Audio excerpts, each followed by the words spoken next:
I was always very strong at the beginning of my career, that I always had to take a left turn a little bit. No matter what they asked me to do, I always had to make sure that it was done my way.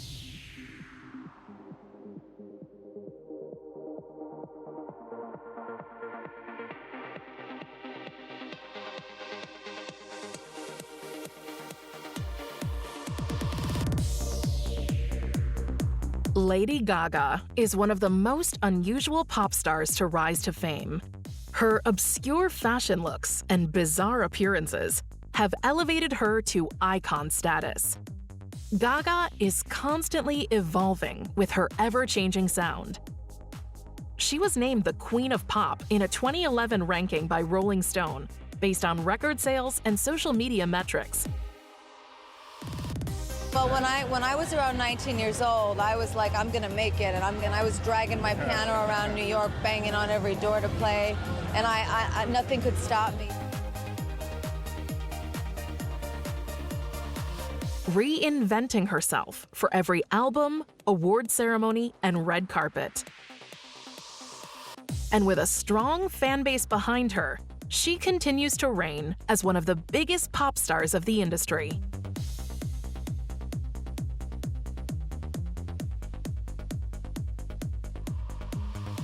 Winning countless awards, including an Academy Award, her contribution to the music and entertainment industry is powerful, original, and incomparable. She has progressed to take on different projects, which steer away from the outlandish image she was once known for.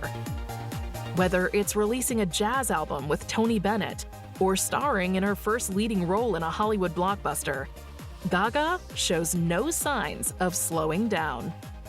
It's been my dream since I was a little girl that I would be able to even, work as an actress, to work as a musician, to make it in this world. And I can't believe that I'm here, and I'm so very happy. And my whole family is here with me.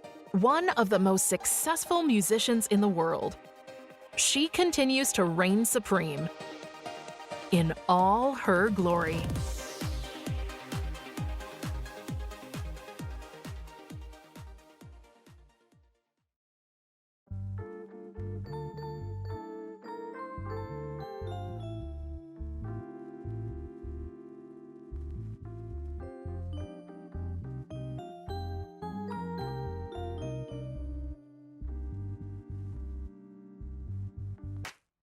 Stephanie Joanne Angelina Germanotta was born on the 28th of March, 1986, into a family with Italian and French-Canadian ancestry. Growing up on the Upper West Side of Manhattan, her parents came from lower-class families, working hard for everything they had in order to provide Stephanie with a good upbringing. Lady Gaga grew up in an Italian-American family. She won't let people forget that one. And her parents were very, very working class, but they worked incredibly hard to put their daughters through the best schools that a middle-class family wishing for their children to go down the creative route could ever hope for. Although Gaga was affluent from the start, she really had a strong work ethic instilled into her, because that's what her parents had and how they'd achieved something.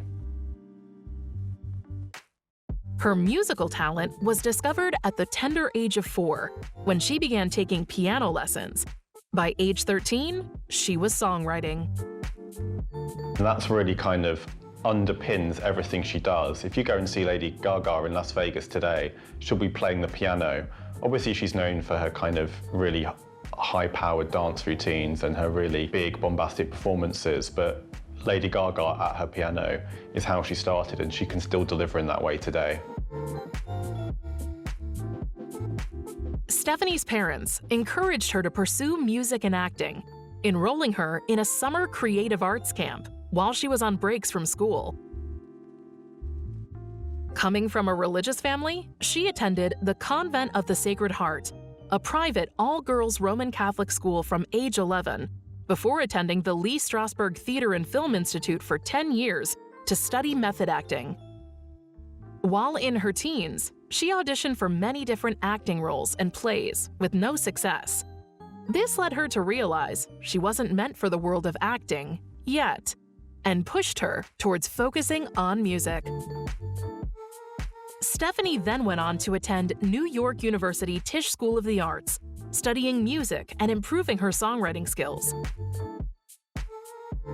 This solidified her passions for creating music and performing.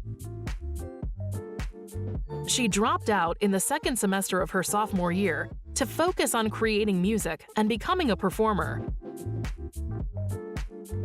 During this time of self-discovery, she realized that she wasn't meant to be just Stephanie, and bigger dreams lied ahead.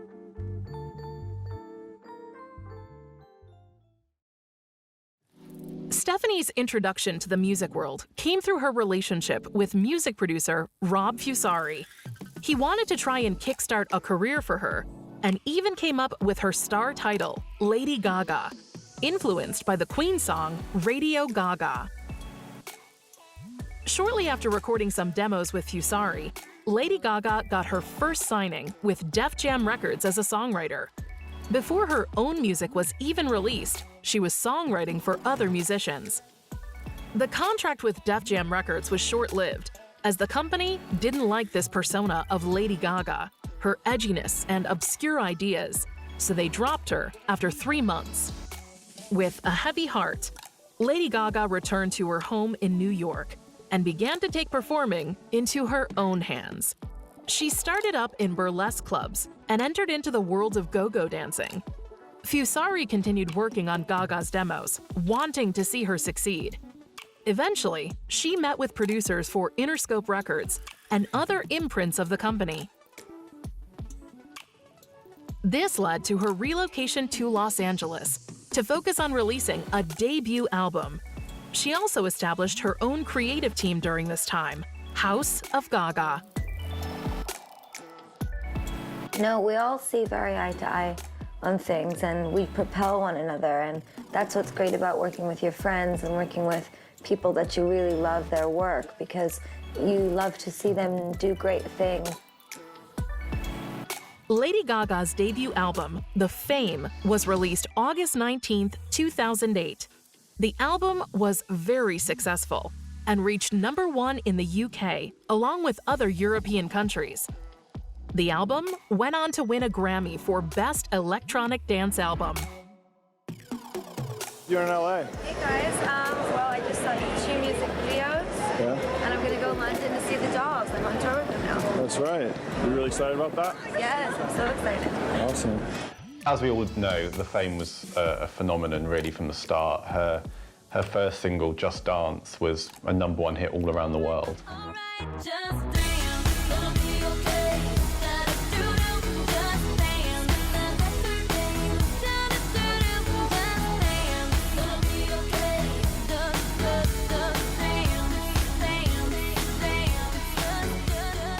Just Dance was the song that launched Gaga, but I think the one that really kind of cemented her as a huge deal was Poker Face. It's probably even today, like if you ask people to name 2 or 3 Lady Gaga songs, they're gonna say Poker Face. It was just such a catchy electro-pop song of the era with a really great, glamorous video.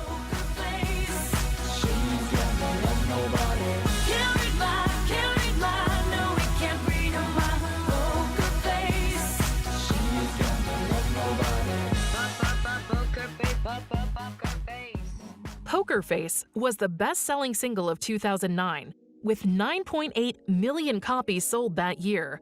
This song also won a Grammy for Best Dance Recording. She had cemented herself as the new hot thing in pop music, and it was only when she started to do a few interviews that people realised there is a lot of depth underneath here. This is the Trojan horse. The Trojan horse was this very clean, happy, accessible pop, whereas there were layers beneath that we would come to see more of. The Fame was largely inspired by the surge of tabloid stories surrounding female pop stars in the years it debuted. Gaga said the album was intended as a warning to leave female tabloid fixtures alone. It's another song that's really kind of playing off this idea that Gaga's whole purpose is to be famous. Her whole purpose is to give everything she's got to her fans, but that comes with a downside, which is that the paparazzi are going to hound her. And she really visualizes that with her performance at the VMAs in 2009, where we see her rising from the stage and bleeding. Gaga's performance of Paparazzi at the 2009 VMA Awards is considered by many to be a performance that changed pop music forever.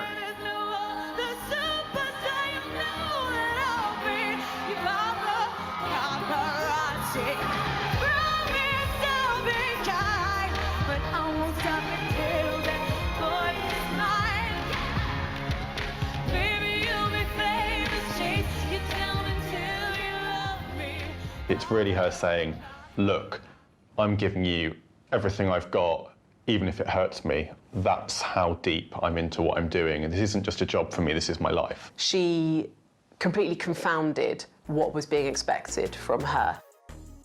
She headlined her first tour, the Fame Ball, from March to September 2009. The most important thing to me is my fans, and to use my music and the performance art of what I do to be an inspiration and to liberate. I always say my art is liberation.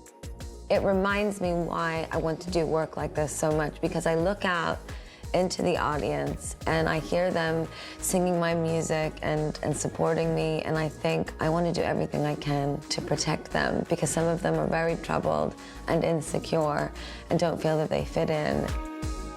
While on this tour, she wrote 8 new songs, which made up a new album, the Fame Monster EP. Despite everything she's got going on, she manages to write what's essentially a whole new album, an 8-track EP, The Fame Monster, which actually could be Lady Gaga's greatest ever release. It's got no dud tracks on it. Every song is a winner. Its first single, Bad Romance, was released 1 month earlier and went to #1 in the UK and Canada, reaching #2 in the US. Bad Romance also won the Grammy for Best Short-Form Music Video and Best Female Pop Vocal Performance. Not a bad start to her career.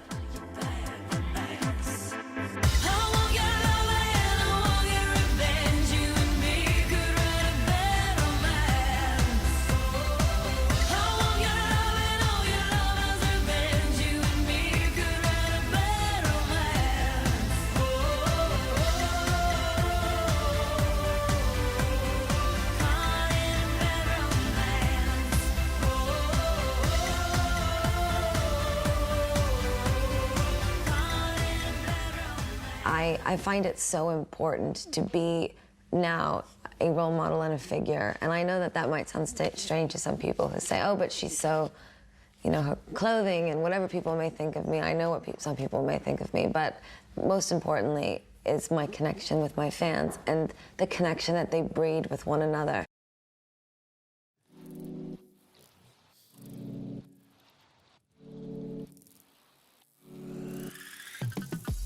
Within the first couple years of her professional career, she had generated such a buzz surrounding her music and persona.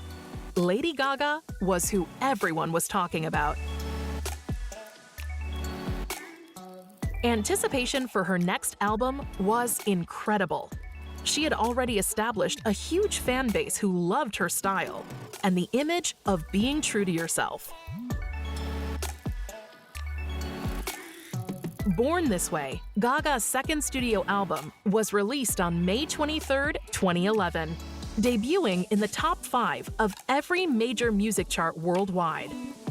Lady Gaga's second album, Born This Way, arrived with so much expectation. She was the biggest pop star on the planet at this stage, and she'd just come off the Fame Monster, which was an 8-track EP that was basically perfect.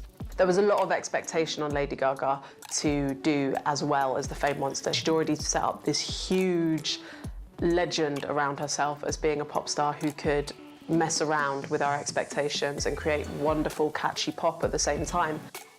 And then Born This Way came along.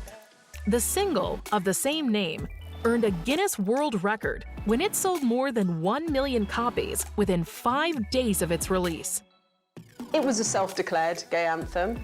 It was her directly mentioning LGBT issues, and she mentioned transgender in a song before it had ever been mentioned in any other mainstream recorded song. She said, I'm going to make you a gay anthem, and the gays loved it. This album is my baby. I spent over a year and a half, almost 2 years writing it, and I wrote it while on tour, on the Monster Ball tour. So I was inspired by each and every city that I went to and the fans from each and every city. The album is about being yourself and loving who you are and being proud, and that in life you can be reborn over and over again until you find that part of you that represents you the best. The single also gained Gaga a lot of respect for supporting everyone being who they want to be and promoting self-love. She also became very popular with the LGBTQ+ community from this. It was all about being who you are, no matter who you are. It really set into motion a big cultural discussion that was already being had by a lot of people in the LGBT community, but she showed herself as a real ally and set up an LGBT foundation called the Born This Way Foundation. It was an incredibly successful song.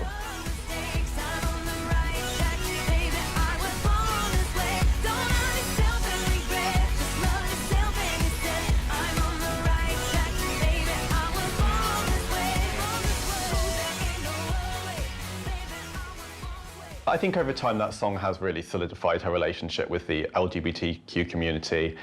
It's not the most subtle song in the world. It's a little bit obvious, but I think everyone knows that what Gaga was doing was well-meaning. And it's a, it's a really massive tune. If you're out in the club and that song comes on, you're going to dance.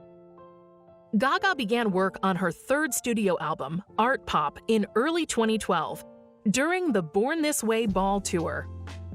People started to perhaps lose sight of her poppier overtones. It was revealing more of her artsier interests. Born This Way, the previous album, had performed well, but maybe not quite as well as she would have liked. And Artpop, from the start, was talked up as this kind of phenomenon that was like no album we'd ever seen before. There was talk of it being an app and inventing a whole new kind of music. I mean, Artpop was basically a play on like Warhol's pop art, but Gaga was talking up like something new. Artpop sold more than 2.4 million copies worldwide, showing Gaga was continuously dominating ratings and music sales. Applause was the first single to be released from this album. It received positive feedback for its fast pace and catchiness.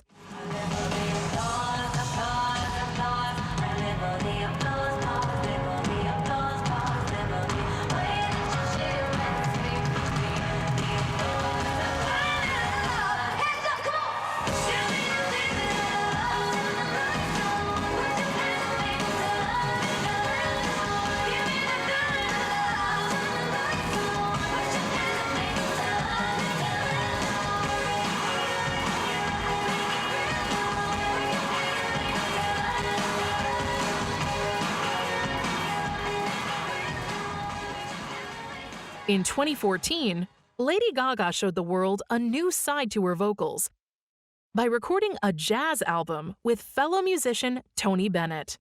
The album, Cheek to Cheek, explored a more down-to-earth angle of Gaga's character.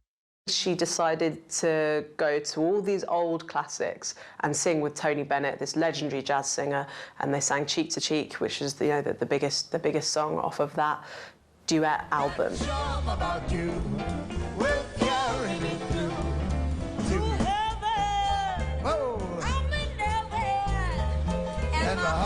So that I can hardly speak, and I seem to find the happiness I seek. Out together dancing, cheek to cheek. Choosing to do these old jazz classics with this huge voice that she hadn't necessarily been able to show off within the songs from beforehand was a sudden maturing. She's up there with Barbra Streisand now, and it appeals to an audience she might never have had before, and she might never have had if she'd never done that album. She appealed to people that like easy listening and people who like jazz and people who adore Tony Bennett as she does as well, and the affinity they had was quite huge. Lady Gaga wanted to be able to show off what she can do without the dancing, without the visuals. This album also won her another Grammy for Best Traditional Pop Vocal Album.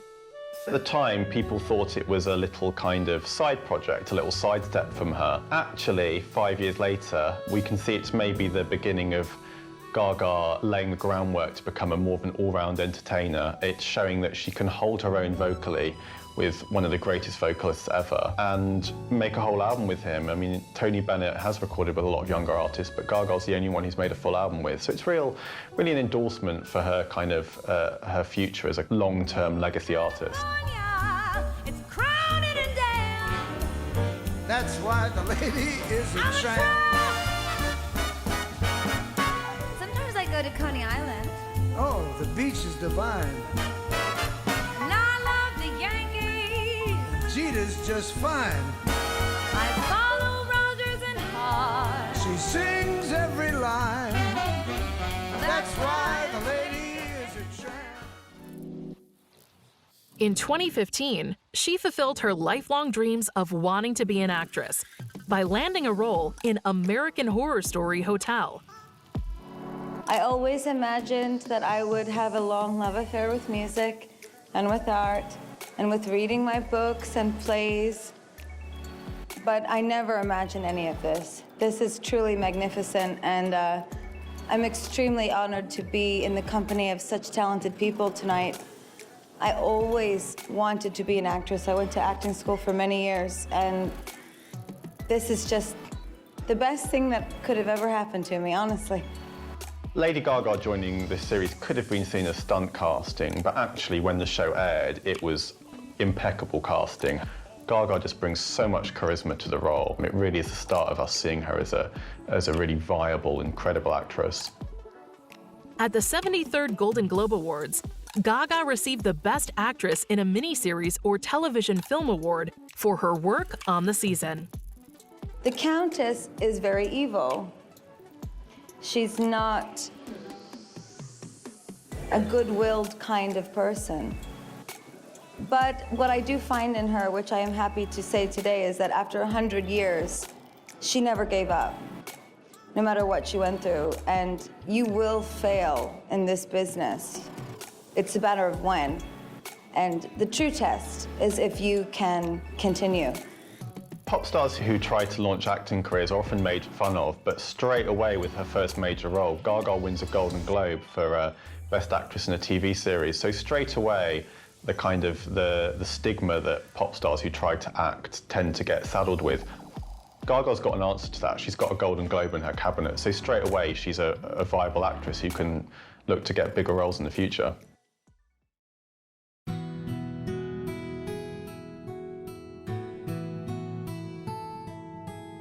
In 2016, Lady Gaga released her 5th studio album, Joanne, named after her late aunt, who was an inspiration for the music. It became her 4th #1 album on the Billboard 200, making her the first woman to reach the US chart summit 4 times in the 2010s. How's it being out there again, getting Joanne to the world and everyone hearing it? It's wonderful. It's also very emotional. You know, I think over the past 10 years now that I've been in the music industry, I've been watching not only what's happening in music, but what's happening in culture and society. And I see that money has been put on this tremendous pedestal. I see that being wealthy and being beautiful has been put on this tremendous pedestal. And with Joanne, I wanted to create a record that was about putting family on a pedestal, and kindness on a pedestal, and friendship on a pedestal. Lady Gaga comes back with her Joanne album. The cover shows Lady Gaga wearing a pink cowboy hat, which is really her saying, this is my stripped back, rootsy American album. There's a lot of country sounds on there. It's an album that's very personal in its themes and in its musical approach, really trying to show a more kind of rootsy and raw side to Lady Gaga. Joanne features stripped-down country, soft rock, and dance pop genres, which really emphasize her vocal abilities. I always get nervous before I sing. I always get nervous before I come out to see the press and say hello to everyone, because it's quite a responsibility. And I would actually say I'm more nervous now than I used to be, because when I was younger, I didn't quite understand what it meant to have a voice in the world, and I didn't have the same voice in the world that I do today. And now I am so aware of it, and I want to make sure I always say the right thing. To inspire young girls and boys, to inspire older girls and boys, to be a role model in some type of way. I know that I'm not a role model in always in everyone's eyes, but I do the best that I can through music and through performance. The album was also very different from what Gaga had released previously. Perfect Illusion was the lead single from the Joanne album, and it's kind of a bridge between past Lady Gaga and Lady Gaga today. And it's got a rockier sound, but it's also a song that works well on the dance floor.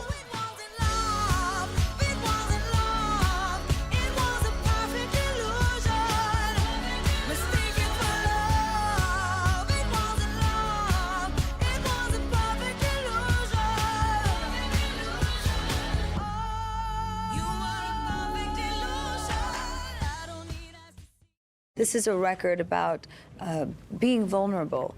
I'm not better than anyone else, and I'm not less than anyone else. We are all here together, we're all human, and we're walking on the same earth, and that is what Joanne is. That's my middle name. Gaga performed as the headlining act during the Super Bowl 51 halftime show on February 5th, 2017. Her performance featured a group of hundreds of lighted drones forming various shapes in the sky above Houston's NRG Stadium, the first time robotic aircraft appeared in a Super Bowl program. It attracted 117.5 million viewers in the United States, exceeding the game's 113.3 million viewers. The performance led to a surge of 410,000 song downloads in the United States for Gaga, and earned her an Emmy nomination in the Outstanding Special Class Program category. She embarked on a world tour for the album after her performance at the Super Bowl halftime show. The creation of this album and her preparation for the halftime show were the main features for her own documentary, Gaga, 5'2", which premiered on Netflix. Well, basically what I told him is if I am aware that you are filming me all the time, I'm gonna go crazy, and we can't do this simply. So as long as you can be a fly on the wall and I sort of forget that you're there, you know, I'll give you access to everything. It was very easy to do that in a way. And what's so remarkable about this collaboration is, like everything that I do, I like to jump in fully. So I was happy to be his subject, and I'm really looking forward to seeing it. I'm gonna see the full film right now. It also documented Gaga's struggles with fibromyalgia, a chronic pain condition she has suffered with severely, which also influenced the cancellation of the last 10 dates of her Joanne tour. The truth is that it's always affected my work, and it's always affected me completely. I wouldn't say that it's any more now than it's ever been. Becoming more open about her condition and struggles with chronic pain have encouraged a conversation surrounding the condition and has helped others to understand its symptoms and effects. Fibromyalgia isn't a condition that people had really ever heard of before, and I think initially there was a little bit of skepticism in the press that maybe Gaga was just tired or couldn't be bothered to do his last 10 shows. What we now know is that it's a really serious condition that's plagued Gaga her entire career. Early on, she didn't talk about it much, so it came as a bit of a surprise when we heard she'd been diagnosed with it. I think now everyone knows that it's a legitimate condition that Gaga will have to manage for the rest of her career, especially when she's on the road. Her body is not doing what she wants it to do, and I think any woman in her early 30s not knowing what's going on there is going to be freaked out to some extent. And seeing that was a real reality check, and people begun to see Gaga for the human she is behind the pomp and ceremony and the ridiculous shows and the big, huge pop music. In 2018, Lady Gaga made her on-screen debut in a remake of the 1937 romantic musical, A Star is Born. The remake was directed by Bradley Cooper, who was also taking on one of the lead roles opposite Gaga. Lady Gaga's next big acting role is A Star is Born. 4th time Hollywood has made A Star is Born. When the film was announced, we heard she was going to be starring with Bradley Cooper and that he'd be directing. There was a little bit of skepticism. I think the general consensus was we don't need another version of this story. We've seen it with Judy Garland, we've seen it with Barbra Streisand. But as soon as it started playing at film festivals, even before the film came out, it was clear it was going to be a really big deal. Gaga's performance was really the thing that was singled out for the most praise. She plays a character called Ali, who's an aspiring singer-songwriter who becomes involved with an older, established star who's got a drink problem, and she's really the heart and soul of that film. So I think after A Star is Born, she's a legitimate film actress who can probably have her pick of roles. Hey. What? I just want to take another look at you. In all the good times I find myself longing for change. Here's what we're gonna do. You come sing that song that I love.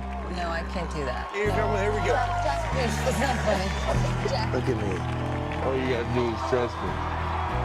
That's all you gotta do. I have to say that me and Bradley were so entrenched in the characters that this moment when we were filming felt so real, so alive. We had a live audience watching us. We sang the film live.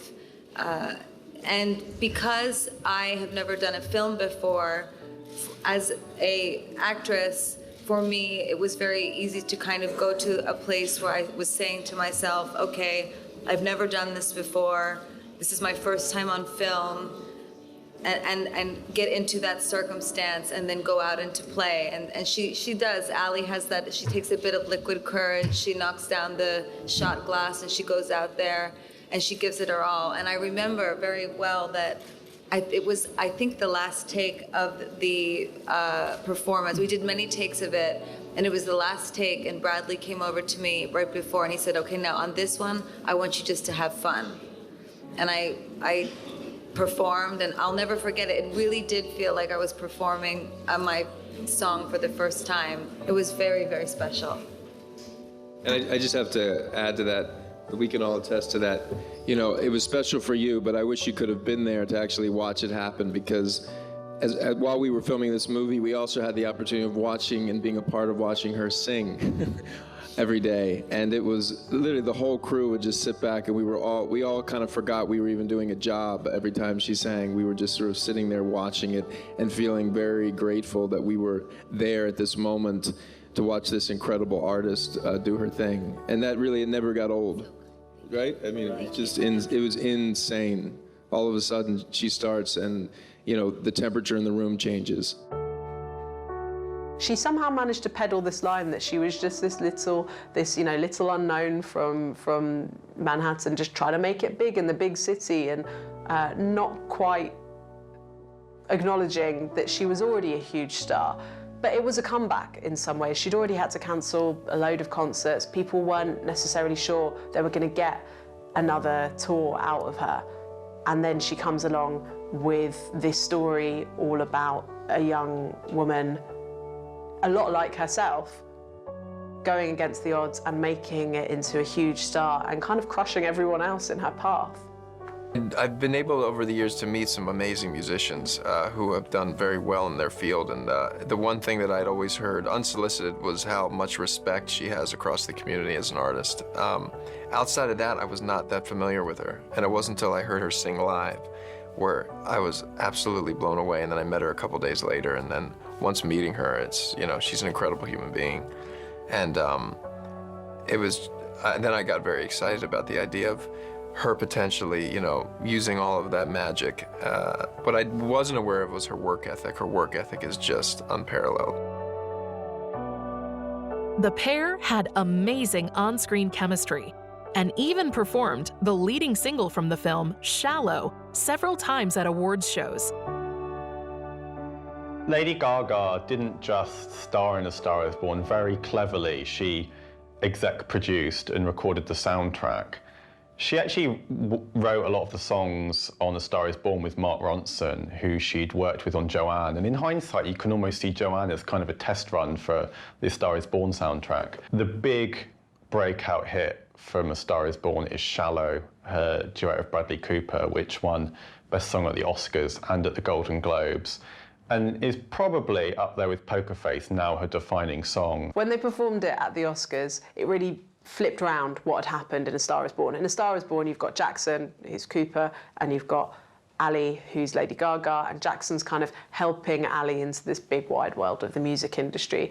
And then, cut to the Oscars, you've got Bradley Cooper, who's not the best singer, and Lady Gaga at the piano, just her encouraging him to really go for it and sing, and her kind of taking him through it. And at the end, they almost kiss, which of course added to so many more rumours that they were together, which definitely increased the hype around the film. In the shallow, in the shallow, in the shallow, we're far from the shallow now. This was the leading single from the film. It reached #1 on both the US and UK charts. The song earned Gaga an Academy Award, a Golden Globe and Critics' Choice Movie Award for Best Original Song, as well as Grammys for Best Pop Duo and Best Song Written for Visual Media. I said it before and I'll say it again. This is not easy work, and nothing was handed to us. And I couldn't be prouder to be up here with my real friends. We really sat in a room and wrote a song together, not knowing if anyone would give a damn. And we talked to each other about life. Say something, Mark. I can't keep talking.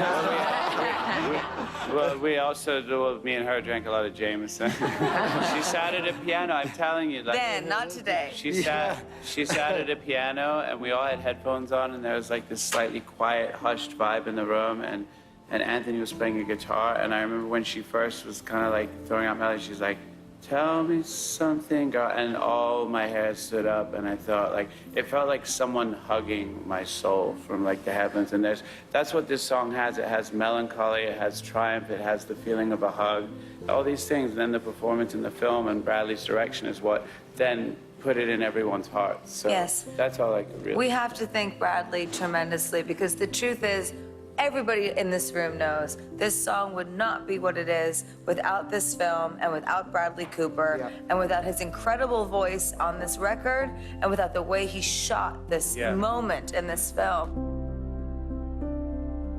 Gaga and Cooper together wrote and produced most of the 34 songs on the soundtrack.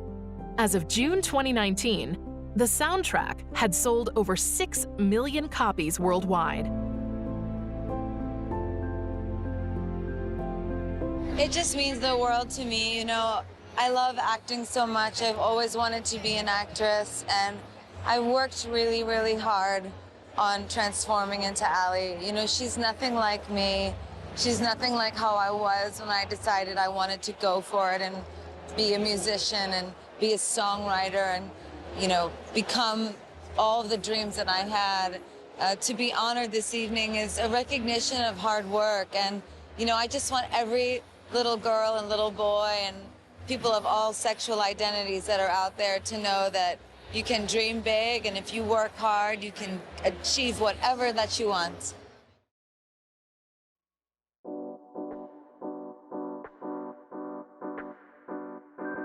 Lady Gaga's fans call her Mother Monster, and she often refers to them as Little Monsters, a phrase which she had tattooed on herself in dedication. As a proud bisexual woman, Gaga actively supports LGBTQ+ rights worldwide, as she attributes most of her early success as a mainstream artist to the gay community. It's pretty hard to find a big female pop star who doesn't have an LGBTQ fan base, but even allowing for that, Gaga has got a special bond with that community. I think it's rooted in the fact that Gaga has championed LGBTQ people right from the start of her career and fought for their representation.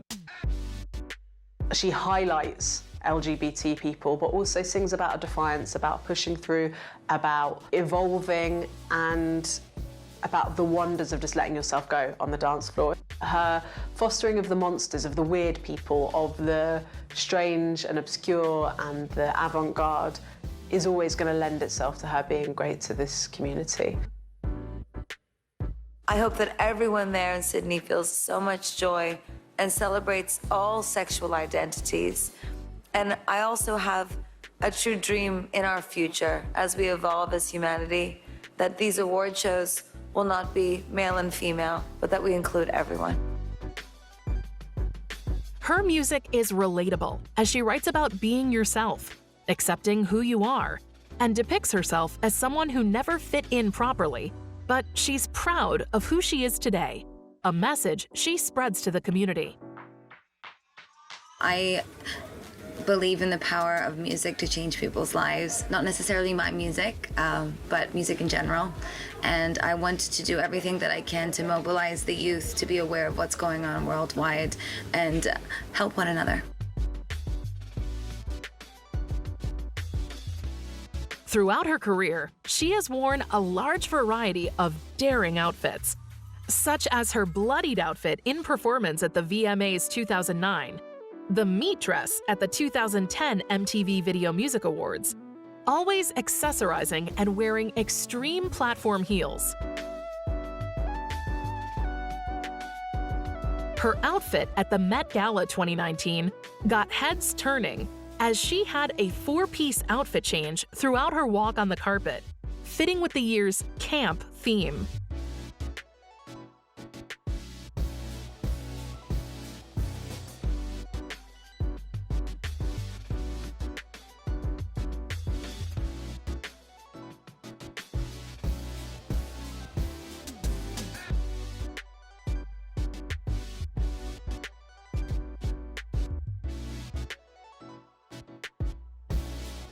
However, further into her career, Gaga started to calm down with her image. Gaga has said in various interviews that she didn't feel good enough to just be herself, hence hiding behind the costumes and eccentric accessories. She says the continual reinvention is liberating herself, which she has been drawn to since childhood.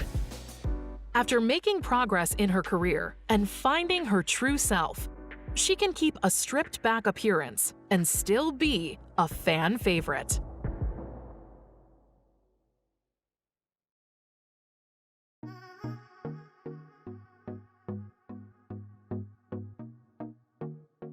After dropping several hints to her fans, in May 2020, Lady Gaga dropped her 6th studio album, Chromatica, to extremely positive reviews. Fans went wild for the new album and were streaming it from the moment it was released. On Chromatica, Gaga returned to her dance pop roots and discussed her struggles with mental health. It debuted at the top of the US charts, becoming her 6th consecutive #1 album in the country, and reached the top spot in more than a dozen other territories worldwide. Chromatica was promoted with 2 new singles, Stupid Love and Rain on Me, which featured fellow world-famous singer Ariana Grande.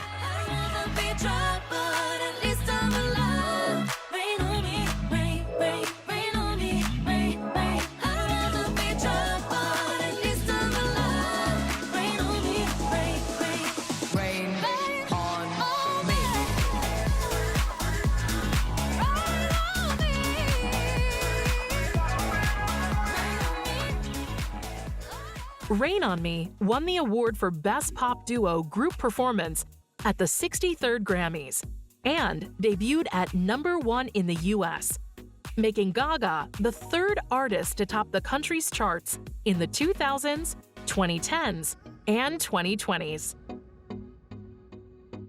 At the 2020 MTV Video Music Awards, Lady Gaga won 5 awards, including the inaugural Tricon Award, recognizing artists accomplished in different areas of the entertainment industry.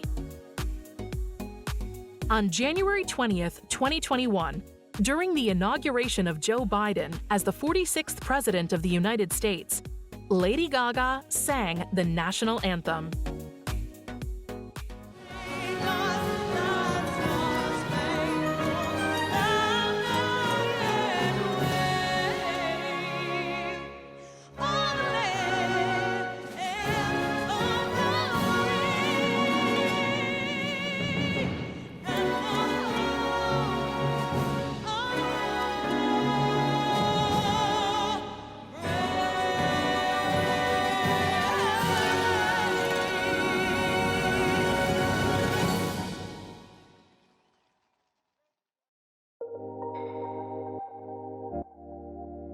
In May 2021, HBO Max aired the long-awaited Friends reunion special, which fans have been waiting for since the show ended in 2004.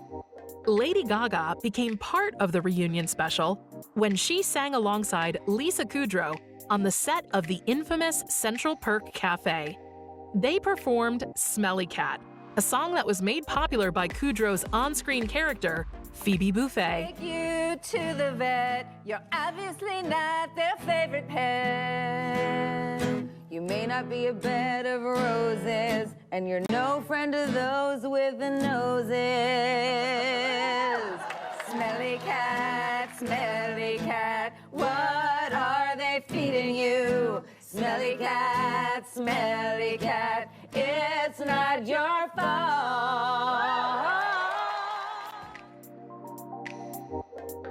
2021 also saw Gaga step back into acting, as she was cast in Ridley Scott's upcoming film, House of Gucci. Gaga is playing Patrizia Reggiani, the ex-wife of the former head of the Gucci fashion house, Maurizio Gucci. Reggiani was convicted of hiring a hitman to murder her ex-husband, which the film will explore.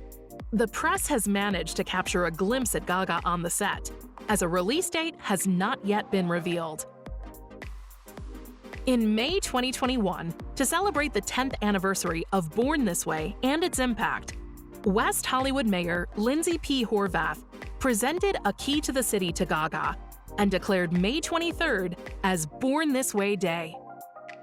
A street painting with the Danielle Quasar's version of the gay flag, which includes trans and queer people of color, featuring the album's title, was also unveiled on Robertson Boulevard as a tribute to the album, the ways it has inspired the LGBTQIA+ community over the past years, and to kick off the city's Pride season. Following this, in June 2021, to mark 10 years since the release of her album Born This Way, Lady Gaga announced a 10th anniversary edition of the album. It includes all 14 original tracks, as well as 6 special new reimaginings of fan-favorite songs. Each of these new editions was recorded by artists, both part of and advocates for the LGBTQ+ community, of which the original album was a celebration. Upon its original release in May 2011, Born This Way became Gaga's second UK #1 album and was an instant blockbuster record, outselling the rest of the top 10 combined on its release week with sales of 216,000 copies.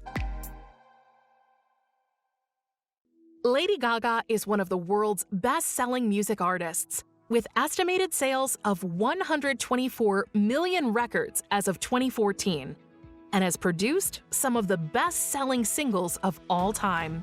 Best loved for her quirky personality, individual sound, and passion for current affairs, Lady Gaga continues to be a role model for her fans, speaking up for what she believes in and encouraging others to do the same. The truth is, I want to take the pressure off of people. You know, you don't have to look like everyone else. You can look like you and have fun, you know, and get messy with it if you want to.